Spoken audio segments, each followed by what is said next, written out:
મિત્રો, શું તમે જાણો છો કે તમે જે તમારા ખેતરની અંદર તમારા પાકની અંદર જે કંઈ પણ ખાતર નાખો છો, જે ખર્ચો કરો છો, એ ખાતર તમારો છોડ જમીનમાંથી લે છે કે નથી લેતો, વાપરે છે કે નથી વાપરતો?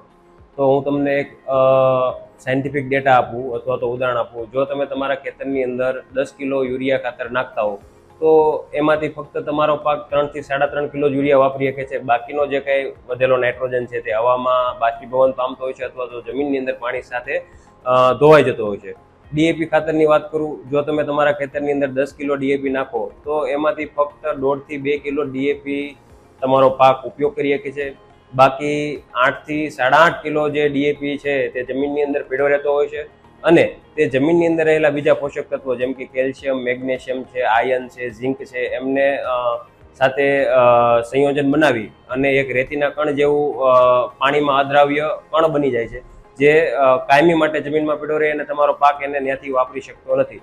પોટાશ ખાતરના વાત કરીએ તો તમે તમારા ખેતરમાં જો 10 કિલો પોટાશવાળા ખાતર નાખતા હોય તો એમાંથી ફક્ત 40 થી 50% જ ખાતર છોડ વાપરી શકતો હોય છે. બાકીનું પોટાશવાળું ખાતર જમીનમાં પીળું રહેતું હોય છે. માઇક્રોન્યુટ્રિયન્ટની વાત કરીએ તો જો તમે 10 કિલો માઇક્રોન્યુટ્રિયન્ટ તમારા ખેતરમાં નાખો છો જમીનમાં તો એમાંથી ફક્ત 300 થી 400 ગ્રામ જ માઇક્રોન્યુટ્રિયન્ટ વપરાય છે. બાકીના બધાય પોષક તત્વો જમીનમાં એમ જ પીડા રહે.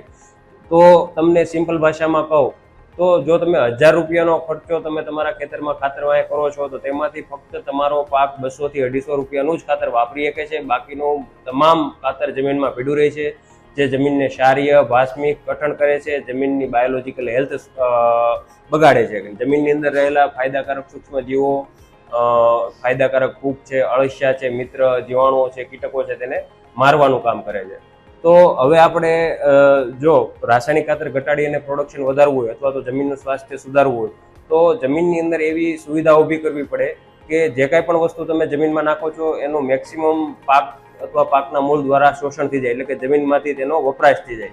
તો એની માટે અમે હરેકૃષ્ણ ફાર્મટેક માધ્યમથી એક માર્કેટમાં એકદમ યુનિક અને નવી વસ્તુ લાવ્યા છીએ, જે છે પંચતત્વ એનપીકે. આમની અંદર નાઇટ્રોજન માટે એટલે કે યુરિયા માટેના 4 રસોઈયા કહી શકાય બેક્ટેરિયા છે, રાઇઝોબિયમ, એઝેટોબેક્ટર, એઝોસ્પેરિલિયમ અને એસિટોબેક્ટર. ડીએપી માટેના 2 બેક્ટેરિયા, બેસિલસ સબટિલિસ અને બેસિલસ મેગાટેરિયમ. પોટાશ માટેના 2 બેક્ટેરિયા, પેનીબેસિલસ પોલિમેક્સા, ફ્રેન્ચુરિયા ઓરેન્ટિયા. ઝિંક માટેના બેક્ટેરિયાની વાત કરીએ તો સેરેસિયા અને બેસિલસ સ્પીસીસ છે. સલ્ફર અને આયર્ન જેવા સૂક્ષ્મ પોષક તત્વો માટે વાત કરીએ તો એની અંદર રોડોકોકસ નામના બેક્ટેરિયા સ્પીસીસ છે.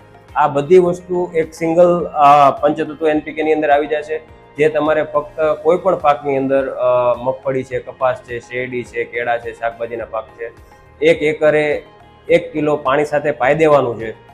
તો આ વસ્તુ આપવાથી જમીનની અંદર જે કાંઈ પણ તમે આગલા વર્ષોમાં ખર્ચો કર્યો છે, ખાતર જે નાખ્યું છે, પીડ્યું છે, એનો ઉપયોગ થઈ જશે. સાથે સાથે જમીનની બાયોલોજીકલ હેલ્થ, જમીનની અંદર મિત્ર બેક્ટેરિયા, મિત્ર ફૂગની સંખ્યા વધશે, જમીનની અંદર અળસિયા જેવા સૂક્ષ્મ મિત્ર કીટકો છે તેની માટે અનુકૂળ વાતાવરણ મળશે, તમારી જમીનનું બંધારણ સુધરશે, કોઈ પણ પાકનો હશે તેનો મૂળનો સારો વિકાસ થશે અને અલ્ટિમેટલી તમને એનો જે પ્રોડક્શનમાં સીધો ફાયદો દેખાશે. આભાર.